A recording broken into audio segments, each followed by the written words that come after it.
उत्तर प्रदेश उत्तराखंड देख रहे हैं आप। मैं हूं आपके साथ दीपाली। शुरुआत करते हैं और बात करते हैं सैलाब की सर्जिकल स्ट्राइक की। लगातार हो रही बारिश और बाढ़ से यूपी का बुरा हाल है। नदियों का पानी रिहायशी इलाकों में घुस गया है, जिसकी वजह से लोगों को भारी परेशानी झेलनी पड़ रही है। प्रशासन लोगों को सुरक्षित जगहों पर शिफ्ट कर रहा है।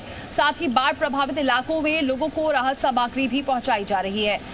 यूपी में सैलाब का ये सितम आप देख सकते हैं। प्रयागराज, वाराणसी, अयोध्या, लखनऊ में जहां लोगों के घर तक पानी पहुंच चुका है, लोगों को शिफ्ट किया जा रहा है, राहत सामग्री भी दी जा रही है। तस्वीरें आप देख सकते हैं, 4 तस्वीरें। प्रयागराज में भी यही हाल है, वहीं लखनऊ में भी हाल बुरा है। स्कूलों की छुट्टियां कर दी गई हैं। अयोध्या में भी घर तक पानी घुस चुका है। वाराणसी में भी तमाम जो घाट हैं वो पूरी तरह से जलमग्न नजर आ रहे हैं। तो चारों तस्वीरें आप देख सकते हैं इस वक्त वाराणसी, प्रयागराज, लखनऊ और अयोध्या का क्या हाल है।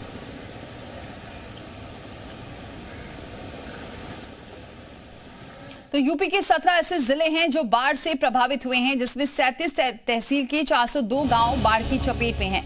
बाढ़ से 84,392 लोग प्रभावित हुए हैं, जिनमें से 47,906 लोगों को राहत सामग्री वितरित की गई है। प्रशासन ने 2,759 मवेशियों को सुरक्षित स्थान पर पहुंचाया है और 343 मकानों के नुकसान के बाद 327 पीड़ितों को सहायता राशि प्रदान की गई है। बाढ़ प्रभावित क्षेत्रों में 493 नाव और मोटर बोट के जरिए राहत सामग्री पहुंचाई जा रही है। तो यूपी के 17 जिले हैं जो बाढ़ से प्रभावित हैं, जिसमें 37 गांव के 402 गांव में बाढ़ है और 17 जिलों में 84,392 लोग प्रभावित हुए हैं।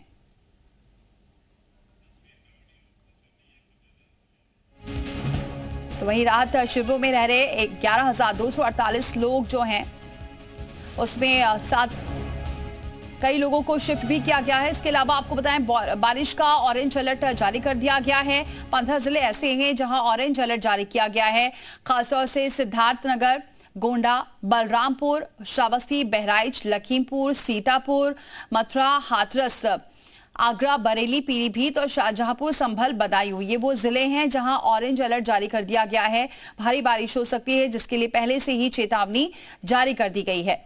तो बारिश का जो ऑरेंज अलर्ट जारी किया गया है, कहां-कहां ये ऑरेंज अलर्ट जारी किया गया है वो बता रहे हैं। इसके अलावा येलो अलर्ट भी जारी किया गया है 31 जिलों में। संत कबीरनगर, बस्ती, महाराजगंज, हरदोई, फर्रुखाबाद, कन्नौज, कानपुर देहात, लखनऊ, बाराबंकी, रायबरेली, अमेठी, अयोध्या, सहारनपुर, मुजफ्फरनगर में येलो अलर्ट जारी किया गया है। बाढ़ राहत कार्यों को लेकर सीएम ने निर्देश दिए हैं। सीएम योगी के निर्देश हैं कि राहत कार्यों में तेजी लाएं। महिला सुरक्षा पर विशेष ध्यान दिया जाए, सीएम योगी ने साफ तौर से कहा है। इसके अलावा उन्होंने ये भी कहा है कि रेस्क्यू में छोटी नावों के उपयोग पर भी रोक लगा दी गई है। 24 घंटे कंट्रोल रूम संचालित हो, सुनिश्चित करें ये। राहत और आयुक्त को भेजी जाए अपडेट रिपोर्ट। इसके अलावा जर्जर जो मकान हैं वहां से लोगों को निकाला जाए, शिफ्ट किया जाए। बाढ़ पीड़ितों को गुणवत्तापूर्ण राहत सामग्री मिले, पौष्टिक भोजन भी मिले। सीएम योगी ने बैठक कर ली और उसके बाद ये तमाम दिशा निर्देश जारी किए हैं। तो बाढ़ से जो बेहाल हैं इलाके, जिले, वो आपको बता रहे हैं। 37 तहसील हैं, 402 गांव हैं जहां बाढ़ से प्रभावित हैं। 17 जिलों में 84,392 लोग प्रभावित हो चुके हैं। 2,759 मवेशी को शिफ्ट किया गया। बाढ़ से अब तक 343 मकानों को नुकसान पहुंचा है। 4,015 हेक्टेयर क्षेत्र पूरा बाढ़ से प्रभावित हो चुका है। वहीं आपको लगातार दिखाते हैं कि किस तरह से हालात हैं हर जिले में। पूरे यूपी में बारिश के बाद कई जिले बाढ़ की विभीषिका झेल रहे हैं। आगरा, तस्वीर आप देख सकते हैं। सीएम योगी के निर्देश पर अब तमाम जो मंत्री हैं वो इस वक्त ग्राउंड जीरो पर हैं। अपने मंत्रियों की टीम उतारी है। सीएम योगी ने टीम 11 जो इस वक्त बाढ़ प्रभावित इलाकों में पहुंचे हैं और जिम्मेदारी से हर जगह जायजा ले रहे हैं। और इसी क्रम में टीम 11 ग्राउंड जीरो पर पीड़ित लोगों से मुलाकात कर रही है। आप तस्वीरों में आप देख सकते हैं कि आखिर किस तरह अलग अलग क्षेत्रों में मंत्री बाढ़ प्रभावित इलाकों में पहुंचे हैं और लोगों से मुलाकात कर रहे हैं। आगरा पहुंचे हैं पर्यटन मंत्री जयवीर सिंह, बलिया पहुंचे हैं मंत्री दयाशंकर सिंह दयालु, औरैया में मंत्री स्वतंत्र देव सिंह ने जायजा लिया है। फतेहपुर में मंत्री अजीत पाल पहुंचे हैं तो हमीरपुर में मंत्री रामकेश निषाद पहुंचे हैं। प्रयागराज में मंत्री नंद गोपाल नंदी पहुंचे हैं और बाढ़ प्रभावित पूरे इलाके का दौरा कर रहे हैं। तो लखनऊ में लगातार तेज बारिश हो रही है और जिसके कारण शहर के स्कूलों में छुट्टी कर दी गई है। मौसम विभाग ने अगले 48 घंटे के लिए अलर्ट जारी किया है। बारिश के कारण शहर के कई हिस्सों में जलभराव की स्थिति हो गई है, जिससे लोगों को परेशानी झेलनी पड़ रही है। उत्तर प्रदेश में लगातार बाढ़ की स्थिति बनी हुई है और राजधानी लखनऊ में भी पिछले 48 घंटों से लगातार तेज बारिश हो रही है। मौसम विभाग ने अगले 48 घंटों के लिए भी अलर्ट जारी किया है। आप तस्वीरें देखते हैं कि इस वक्त राजधानी लखनऊ में तेज बारिश की वजह से लोगों को खासी दिक्कतें हो रही हैं। राजधानी लखनऊ के सभी स्कूलों को बंद करने के निर्देश कर दिए गए हैं। इसके साथ साथ बहुत ज़्यादा जरूरी हो तभी घरों से निकलें, इसको लेकर भी निर्देश जारी किए गए हैं। तमाम हॉस्पिटल्स को भी अलर्ट कर दिया गया है। इसके साथ ही साथ जो लोग जर्जर मकानों में रहते हैं उनको किसी सुरक्षित स्थान पर जाने के लिए कह दिया गया है। इसके साथ ही साथ जो गोमती नदी है उसका भी जल स्तर बढ़ गया है, जिसकी वजह से जो गोमती रिवर फ्रंट के आसपास रहने वाले लोग हैं उनको अलर्ट रहने के लिए कहा गया है। तो ये तस्वीरें बता रही हैं कि उत्तर प्रदेश में इस वक्त जल प्रलय पूरी तरह से दिखाई पड़ रहा है और यही वजह है कि अगले 48 घंटे बेहद मुश्किल वाले होने वाले हैं, क्योंकि मौसम विभाग की तरफ से तेज बारिश का अलर्ट जारी किया गया है। कई जिलों में ऑरेंज अलर्ट जारी किया गया है और ये कहा गया है कि लोग जो है वो सावधान रहें, क्योंकि अगले 48 घंटे तक इसी तरह के मौसम के आसार दिखाई पड़ रहे हैं। कैमरामैन दिवाकर साथ विशाल रघुवंशी, जी मीडिया, लखनऊ।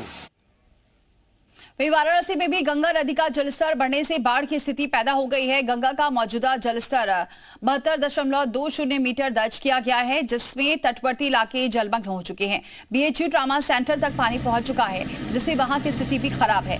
सड़कें पूरी तरह जलमग्न होने से लोग घुटने भर पानी में आवाजाही कर रहे हैं और कई गाड़ियां बंद हो रही हैं। तो वाराणसी में क्या हालात हैं वो आप देख सकते हैं। तटवर्ती इलाके पूरी तरीके से जलमग्न हो गए हैं। घर छोड़कर लोग पलायन कर रहे हैं, दूसरी जगह शिफ्ट भी हालांकि लगातार किया जा रहा है। तटवर्ती इलाके किस तरह से जलमग्न है, तस्वीरें आप देख सकते हैं। जो अंतिम संस्कार के लिए वहां पर पहुंच रहे हैं वो भी वहां पर अंतिम संस्कार नहीं हो पा रहा है, क्योंकि हर तरफ पानी का जो सैलाब है वो वाराणसी में देखने को मिल रहा है।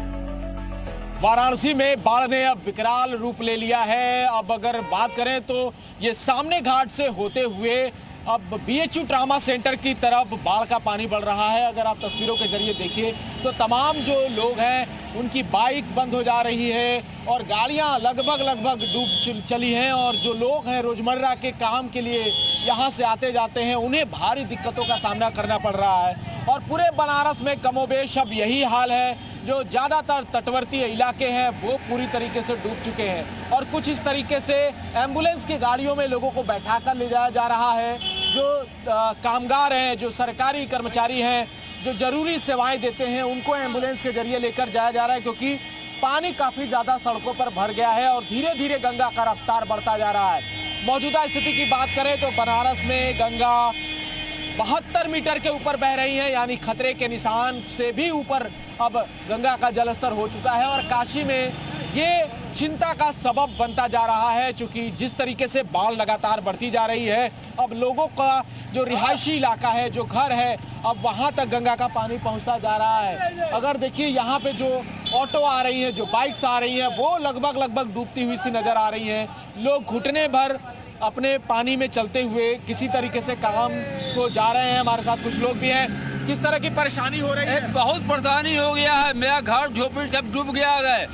गाय को रखने की जगह नहीं है। पशु कहाँ है? पशु बस यही है, सनबीम के आगे है, उसको कोई अपने जगह पर जगह नहीं दे रहा है। अब हम लोग रोटी के वास्ते मर रहे हैं कि कहाँ हमको भी स्कूल में कोई व्यवस्था किया जाए कि रहने का कुछ दिन के लिए, स्कूल में या आश्रम में या धर्मशाला में हमको तत्काल व्यवस्था किया जाए। लोगों को भारी परेशानी हो रही है। प्रशासन ने इंतजाम जरूर किए हैं। 20,000 परिवार बाढ़ से बुरी तरह प्रभावित है और उन सबको राहत शिविरों में ले जाने की तैयारी की जा रही है। इसके अलावा प्रशासन का यह भी दावा है कि वो लोगों की मदद कर रहा है। हालांकि मदद कितनी मिली है अब ये तो बाद में ही पता चल पाएगा, क्योंकि लोग अब मदद की गुहार लगा रहे हैं। तो ऐसे में अब उन्हें मदद पहुंचाने की भी जरूरत महसूस हो रही है। वाराणसी से वीडियो जर्नलिस्ट बाबूलाल के साथ जयपाल, जी मीडिया। वहीं जौनपुर की अगर बात करें तो गोमती नदी का जलस्तर बढ़ने के बावजूद शहर में नौका परिचालन सुरक्षा मानकों को ताकवर रखकर किया जा रहा है। न तो नाविकों के पास सेफ्टी जैकेट है और न ही यात्रियों को किसी भी तरह की सुरक्षा की जानकारी दी जा रही है। इसके बावजूद लोग उफनती नदी में ओवरलोड नाव पर सैर कर रहे हैं और सेल्फी और रील बनाकर जोखिम उठाने से भी चूक नहीं रहे। बढ़े जलस्तर के कारण नदी की धारा तेज हो गई है, जिससे नाव पलटने की आशंका बनी हुई है। इसके बावजूद ना तो नगर प्रशासन और ना ही जल पुलिस इस ओर ठोस कार्रवाई करती हुई दिख रही है। जानकारों का मानना यह है कि एक सख्त आदेश और निगरानी व्यवस्था इस लापरवाही पर रोक लगाने के लिए काफी है, लेकिन प्रशासित उदासीनता के चलती स्थिति जस की तस बनी हुई है।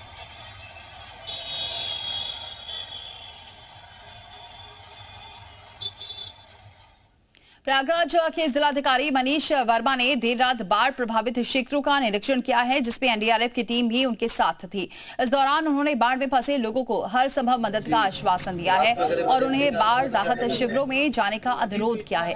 डीएम ने लोगों से बाढ़ से घिरे घरों को छोड़ने का भी अनुरोध किया है। गंगा और यमुना के 150 इलाकों को अपनी चपेट में ले लिया है, जिससे करीब 5 लाख लोग प्रभावित हैं।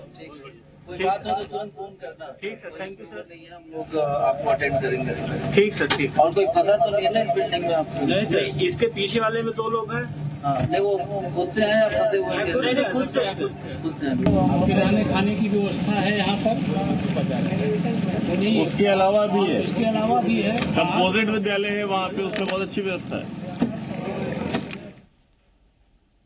वहीं फतेहपुर के लालौली थाना क्षेत्र की बात करें तो बाढ़ पीड़ितों की स्थिति बेहद खराब है। बाढ़ पीड़ित अपनी जान जोखिम में डालकर परिवार का गुजर बसर कर रहे हैं। 10-10 फुट के तिरपाल में 8 से 10 लोगों के परिवार रहने को मजबूर हैं, जबकि उनके मवेशी खुले हुए हैं। पीड़ितों ने बताया है कि रात में सांप, मगरमच्छ जैसे जंगली जानवरों का खतरा बना रहता है, क्योंकि जलभराव के कारण ये जानवर सूखी जमीन की ओर भागते हैं। जिला प्रशासन ने कुछ व्यवस्थाएं की हैं, जिससे रात में लाइट की व्यवस्था, लेकिन पीड़ितों की स्थिति अभी भी खराब है।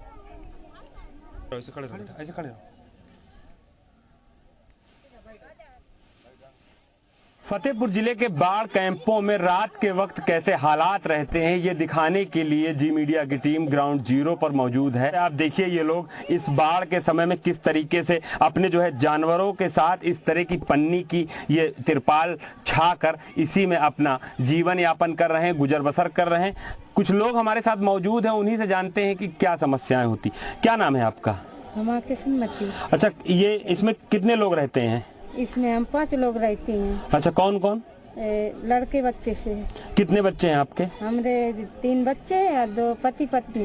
कितना पानी बढ़ा हुआ है यमुना का? पानी बहुत बढ़ा हुआ है, हमरे मुहारे में भरा हुआ है। अच्छा, तो देखिए लोगों का कहना है, आप इसके अंदर की हम तस्वीरें दिखाएंगे आपको, देख सकते हैं ये एक 10 फुट की जो है ये पूरी बाकायदा एक झोपड़ी है और उसमें ये बकरी है और ये देखिए ये चारपाई भी पड़ी हुई है एक। इसी चारपाई में ये अपना जो है साथ में बच्चों के ये छोटे छोटे बच्चे हैं जो इनके साथ 5 लोगों का परिवार इसके अंदर रहता है। जी मीडिया के लिए फतेहपुर से अवनीश सिंह चौहान।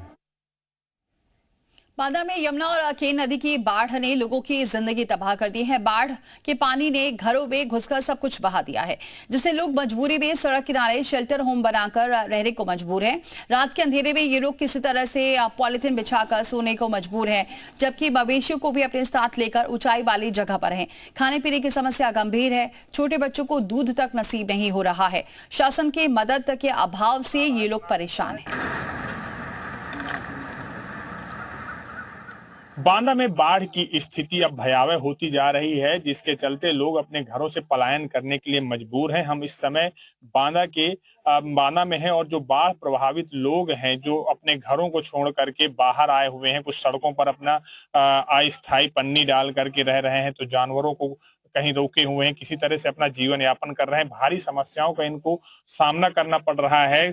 इनको अगर राहत सामग्री की बात की जाए तो कहीं आसपास के लोग कुछ पहुंचाते हैं, तो कहीं शासन द्वारा कुछ ना कुछ मिल जाता है। फिलहाल क्या इनकी स्थिति है, कैसे आप देख सकते हैं मेरे साथ, ये किस तरह से ये लोग पॉलीथीन डाले हुए हैं और ये खटिया है, खटिया के अंदर रात गुजारते हैं। इनके मवेशी भी यहाँ पर देखिए, मवेशी भी यहीं पर हैं और किस तरह से ये लोग रात गुजारने के लिए मजबूर हैं। बारिश भी हो रही है, उसके बीच में ये लोग बड़ी ही परेशानियों से गुजर रहे हैं, क्योंकि अपना घर भी छोड़ कर आए हैं, गांव भी छोड़ कर आए हैं और बाहर लेकर मवेशियों को और अपने जो रुकने की व्यवस्था है, हालांकि इनका सब कुछ बर्बाद